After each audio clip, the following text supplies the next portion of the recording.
2022, officers from the Baltimore Police Department pulled over YouTuber 2GunsD, who we will refer to as Mr. Guns, for driving with unregistered plates while he was transporting 33 different firearms in Baltimore, Maryland. Mr. Guns captured the interaction that followed on his cell phone camera. How you doing? Officer Gulak, Baltimore Police Department. The reason I stopped you is because...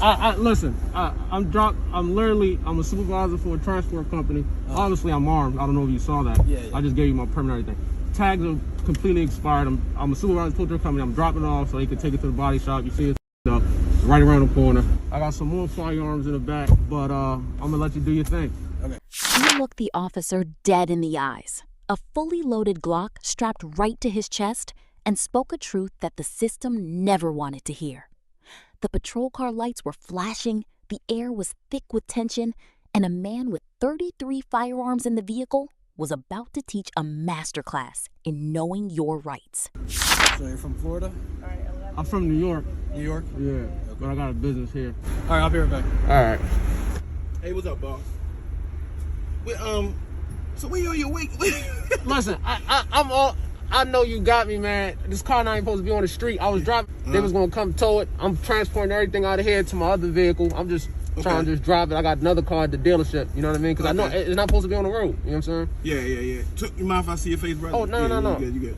So, okay. So, are you transporting your gun from the range? Oh, no. I'm well, let me explain. So, you got a handgun on you, too? Absolutely. I'm going to tell you what I do. So, I'm a firearm instructor, state of Maryland, certified firearm instructor. You got your instructor card? I got everything. I'm going to pull everything up for you. While discussing the firearms in his vehicle with the officers, Mr. Guns informs them that he is a certified firearm. You know, just like I know, that most drivers in that situation, especially a black man in America, would have ended up face down on the pavement with a knee in their back. We've all seen the leaked files and the Bodycam footage that the corporate networks bury, but not this time. And the reason why is an expose on the silent war against the Second Amendment that the elite are terrified you'll discover. We aren't talking about a rookie getting scared.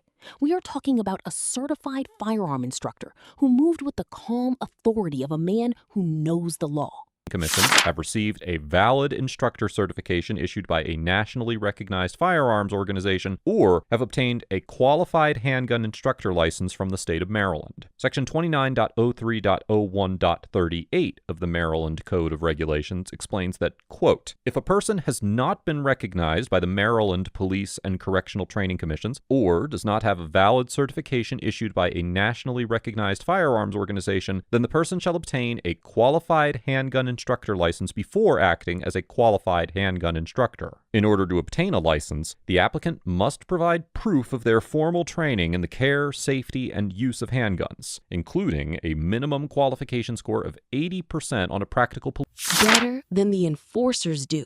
He told them about the machine guns and the silencers in the trunk before they even popped it, warning them that they were about to see a sight that would blow their minds. He wasn't hiding in the shadows. He was walking like a legend, a rainbow of defiance in a world armed by the Maryland State Police so he could teach handgun courses in Maryland.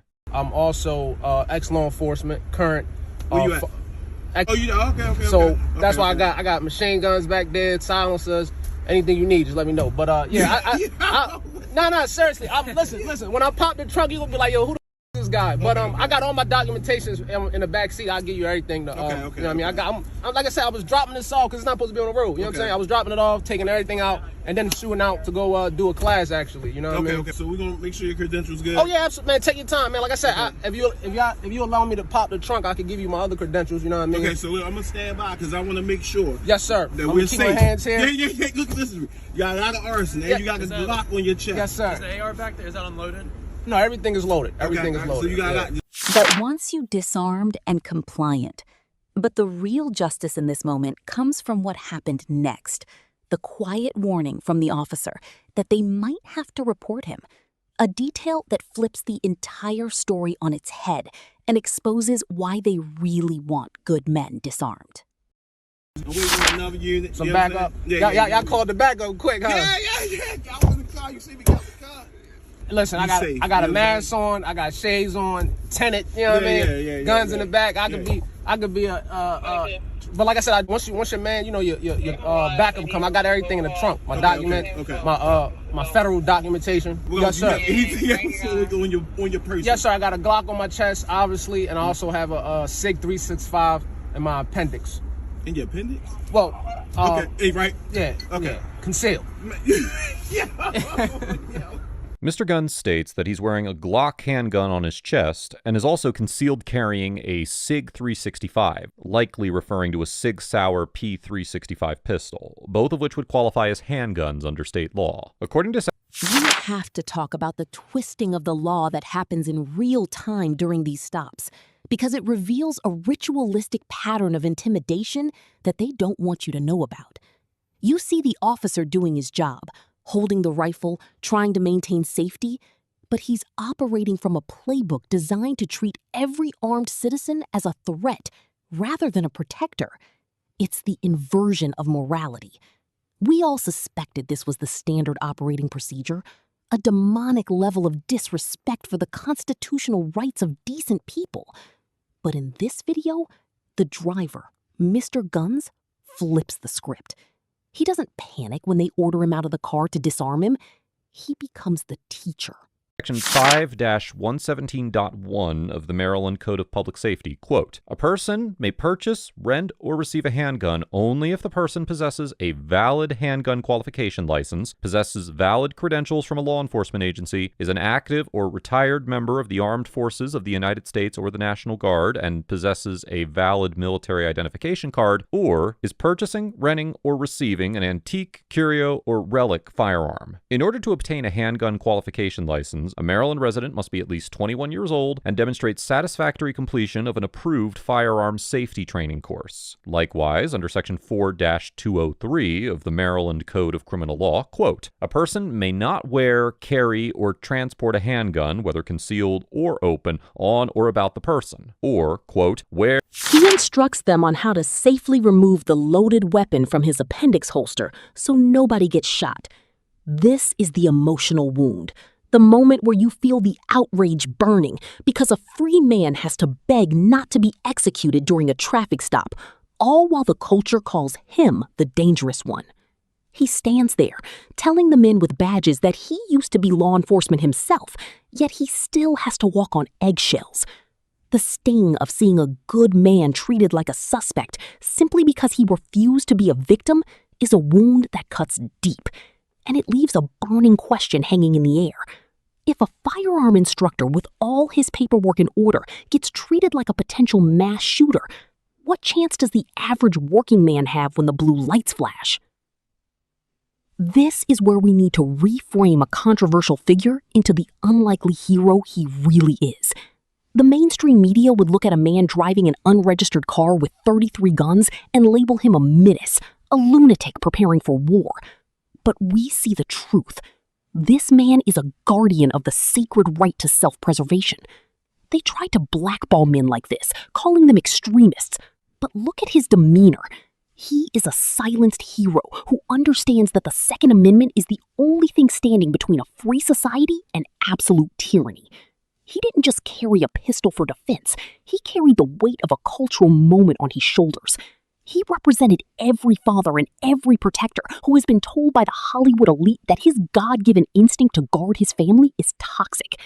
When he said, "This is my uniform," carry, or knowingly transport a handgun, whether concealed or open, in a vehicle traveling on a road, unless they obtain a so-called wear and carry permit, as required by Section 5-303 of the Maryland Code of Public Safety, and have the permit in their possession, as required by Section 5-308. In order to obtain a wear and carry permit, Section 5-306 of the Code of Public Safety states that an individual must be an adult, must not have been convicted of certain criminal offenses, must not be an active alcoholic, addict, or habitual user of a controlled dangerous substance, and must not have, quote, exhibited a propensity for violence or instability that may reasonably render the person's possession of a handgun a danger to the person or to another. Additionally, wear and carry permit applicants must successfully complete an even more rigorous The checking of the paperwork for the machine guns, but we are watching a man navigate a minefield of regulations that were written to make him fail.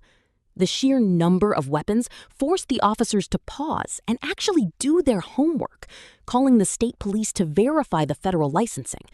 And when the truth came back clean, you could see the script shatter. The hero wasn't guilty. He was just free. That act of verification, where they had to admit his fully automatic weapons were legal, broke the spell. But how many innocent men lack the specific certification card he carried? How many are rotting in a cell right now because they couldn't afford the lawyer to prove that the good and substantial reason doctrine was a trap? This brings us to the payoff moment, the moment where everything makes sense. This is bigger than a traffic stop in Baltimore. This is a snapshot of the invisible war between the global push for disarmament and the resilient spirit of the American patriot. The cultural connection here is the demonization of firearms instructors in the digital age. This man, Two Guns D, has a platform, a voice, and a brand that directly challenges the disarmament agenda of the talking heads on the nightly news. When he walks with that rainbow of weapons, he's not just testing the police. He's testing the moral fabric of a country that has been brainwashed into believing that a disarmed man is a moral man. The officer admitted he was walking like a rainbow, a symbol of promise. And in that instant, the firearm transitioned from an object of fear to an object of righteous protection. It's the validation you've been waiting for, the proof that when you know your rights, the tyrants back down. The tension between the first